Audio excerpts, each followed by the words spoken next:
వాళ్ళ చెంచాగాళ్ళు కార్యకర్తల మీద కేసులు పెట్టాలనో కార్యకర్తల మీద దాడులు చేస్తామనో ప్రయత్నం చేస్తారు. మన ఇంటికి వస్తామని చెప్పారు, కానీ మనోళ్ళే వాళ్ళ ఇంటికి పోయారు. చింతపండు అయినాక చెప్తారు మా ఇంటికి వచ్చి తన్నీరని. సంకనాకనికి విలువాలనా రా చూసుకుందామని.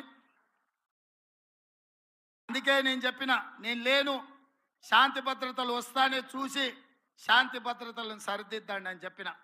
మా కార్యకర్తలు ఎవరి జోలికి పోరు, కానీ ఎవరన్నా మా జోలికి వచ్చి మా మంచితనాన్ని చేతగాని తనం అనుకుంటే చింతపండు అవుతుందని నేను చెప్పదలుచుకున్నా. మా మహేష్ గౌడ్ గారు కొంచెం సౌమ్యుడు అయి ఉండొచ్చు, కాకపోతే వెనకాల నేనున్న ఆ సంగతి మరవద్దు. ఎవరన్నా ఏదన్నా అధ్యక్షుడిగా సౌమ్యుడు వచ్చిండు, మా ఆటలు సాగుతాయి, ఊర్లలో మా ఇష్టం వచ్చినట్టు చేయొచ్చు అని ఎవరన్నా అనుకుంటుర్రేమో. నేను వెనకాలనే ఉన్న బిడ్డ. ఎవరన్నా మా కార్యకర్తల జోలికి వస్తే ఒక్కడొక్కడికి ఉంటుందని నేను చెప్తున్నా. మహేష్ గౌడ్ గారు, నా విజ్ఞప్తి ఒక్కటే, ఒక్క పని నాకు పెండింగ్ ఉండిపోయింది. కార్యకర్తల ఎన్నికలు నేను చేయాల్సిన బాధ్యత ఈ లోపల మీకు వచ్చింది, అది మీ అదృష్టం. రాబోయే 3-4 నెలల్లో బీసీ కమిషన్ చైర్మన్గా నిరంజన్ గారిని నియమించినాం. బీసీ జనాభా లెక్కలు తీసి వాళ్ళకు రావాల్సిన వాటా వాళ్ళకి ఇచ్చి సర్పంచులు, ఎంపీటీసీలు, జడ్పీటీసీలు, మున్సిపల్ కౌన్సిలర్లు, మున్సిపల్ కార్పొరేటర్లు, జిల్లా పరిషత్ చైర్మన్లు, ఎంపీపీలను చేసే బాధ్యత మన ఇద్దరి మీద ఎక్కువగా ఉన్నది. ముఖ్యమంత్రిగా నేను, పిసిసి అధ్యక్షుడిగా మీరు సమన్వయం చేయాలి. ఇప్పటి వరకు జరిగిన ఎన్నికలు, ఎమ్మెల్యేలు, ఎమ్మెల్సీలు, ఎంపీలు ఇవన్నీ నాయకులకు సంబంధించినవి. నాయకులు ఎట్లో గట్ల నడుస్తుంది, కానీ కార్యకర్తలు కష్టాలలో ఉన్నారు. ఆ కార్యకర్తల్ని గెలిపించి వాళ్ళని సర్పంచులుగా చేయాల్సింది, ఎంపీటీసీలుగా గెలిపించాల్సింది, జడ్పీటీసీ, ఎంపీపీ, జిల్లా పరిషత్తులు చేయాల్సిన బాధ్యత మన మీద ఉన్నది. అన్నిటికంటే గురుతరమైన బాధ్యత, బరువైన బాధ్యత ఇదే. ఈరోజు మీ భుజాల మీద అది ఉన్నది. అందరినీ సమన్వయం చేయండి. గ్రామ గ్రామాన కార్యకర్తలు జెండా మోచినోళ్లను అవసరమైతే ఊపిరైన వదిలిండ్రు, కానీ జెండాను వదలలేదు. భుజాలు కాయలు కాసే విధంగా కాంగ్రెస్ జెండా మోచిన కార్యకర్తల్ని గెలిపించాల్సిన బాధ్యత మన మీద ఉన్నది. వేదిక మీద ఉన్న పెద్దలందరి మీద ఉన్నది. మీ ఎన్నికలకు మా ఎన్నికల కంటే ఎక్కువ కష్టపడతా నేను. మహేష్ గౌడ్ గారు మిమ్మల్ని అందరినీ సమన్వయం చేస్తారు. మిమ్మల్ని గెలిపించుకున్నప్పుడే నిజమైన విజయం, మీరు గెలిచినప్పుడే నిజమైన కాంగ్రెస్ గెలిచినట్టు. మీ గెలుపు కోసం, స్థానిక సంస్థల ఎన్నికల కోసం వేదిక మీద ఉన్న నాయకులమందరం కూడా పునరంకితం అవుదామని తెలియజేస్తూ మీ అందరి దగ్గర సెలవు తీసుకుంటున్న మిత్రులారా, జై కాంగ్రెస్. ఫామ్ హౌస్లో వండిన ఆయన గుండెలు ఎదరాలరా నాయన, అవునా? నేను ఇక ముఖ్యమంత్రి కొన్ని ప్రసంగాలు తగ్గించాల్సి వస్తుంది. ఈరోజు ఆఖరి రోజు పిసిసి అధ్యక్షుడిగా గట్టిగా నినాదాలు ఇవ్వాలి. జై కాంగ్రెస్, జై జై కాంగ్రెస్, జై కాంగ్రెస్, జై సోనియమ్మ, జై జై సోనియమ్మ. ధన్యవాదాలు మిత్రులారా. ఒకరిని అరెస్ట్ చేసి ఒకరికి ఫ్రీ హ్యాండ్ ఇచ్చి మేము ఏదో చేసినాం అని అంటున్నాం. అయ్యా రేవంత్ రెడ్డి గారు మర్చిపోయినట్టున్నావు దినాలు. ఓటు నోటు కేసులో నీ ఈపు చింతపండు అయింది, మర్చిపోయినావా? 6 గ్యారెంటీలు అమలు చేయకపోతే మహబూబ్ నగర్ ప్రజలు నీ ఈపు చింతపండు చేసింది, మర్చిపోయినావా? గురునాథ్ రెడ్డి గారు నీ ఇంటికి వచ్చి నీ ఈపు చింతపండు చేసింది, మర్చిపోయినావా?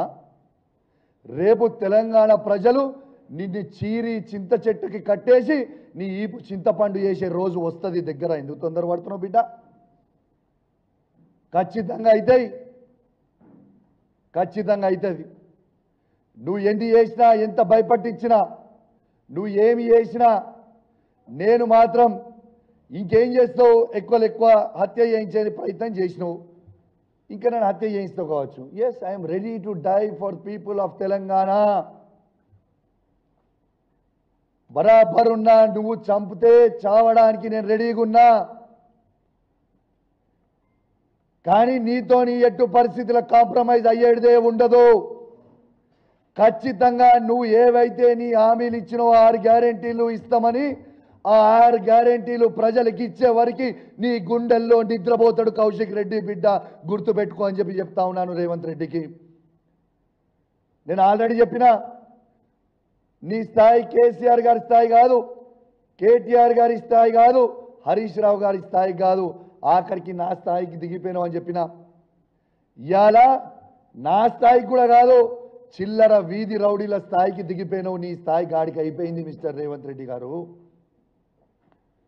నీకు నువ్వు బాగా గ్రేట్ అనుకుంటున్నావు. అధికార మదం కన్ను నెత్తికెక్కినాయి. నీ మదాన్ని ఖచ్చితంగా దించుతాం, ఏం ఫికర్ చేయకు బిడ్డ. దించిన రోజు నీకు ఉంటుందిరా స్వామి రంగా, ఆ రోజు ఉంటే తీసి పెడతాం అని అనుకోకు. నేను ఉట్టిగా నువ్వు మర్చిపోయినట్టున్నావు రేవంత్ రెడ్డి, గుర్తు చేసుకో. నా ఇంటికి వచ్చి, నేను ఆ రోజు కాంగ్రెస్ పార్టీలో ఉన్నప్పుడు నువ్వు నా ఇంటికి వచ్చి నా కాళ్ళు మొక్కినవు, నేను నన్ను పిసిసి ప్రెసిడెంట్ చేయి, దయచేసి సపోర్ట్ చెయ్యి అని చెప్పినావు. ఆ రోజు మర్చిపోయినావా బిడ్డ? ఆ రోజు నువ్వు నా కాళ్ళు మొక్కితే నిన్ను పిసిసి ప్రెసిడెంట్ అన్నాడు, నేను చేసిన. కానీ గుర్తుపెట్టుకో,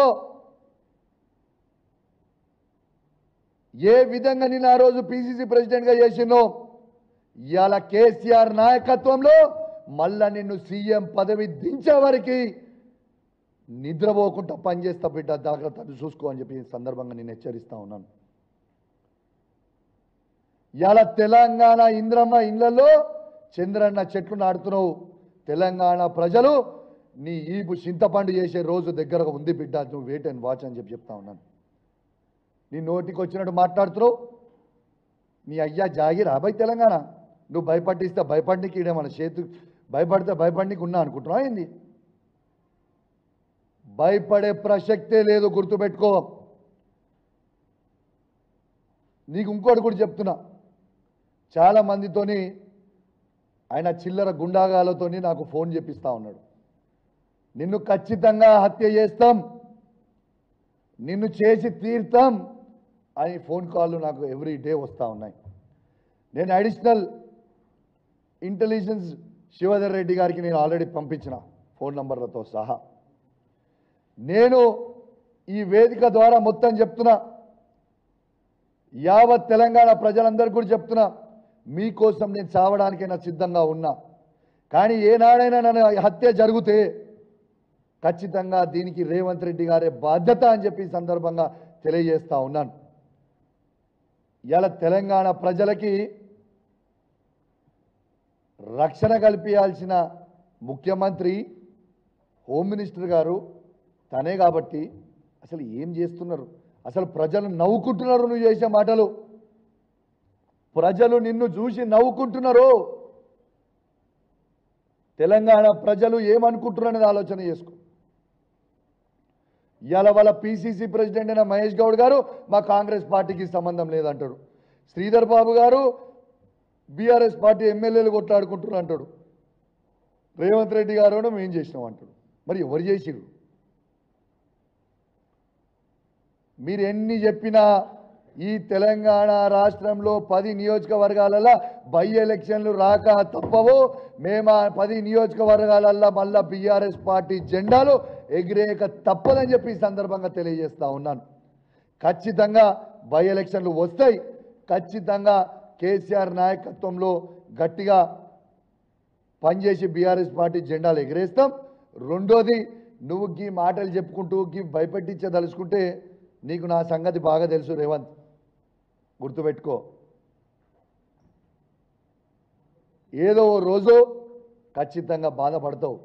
కౌశిక్ రెడ్డి జోలికి ఎందుకు పోయినా, నా జోలికి వచ్చినోడు ఎవ్వరు కూడా కథం పట్టించిన తప్పితే నా జీవితంలో నేను ఏదైనా అడిగేసిందంటే నా జీవితంలో విజయమే చూసినా నాతో పెట్టుకున్నోడు మళ్ళీ తిరిగి వెనుకకి పోలేదు.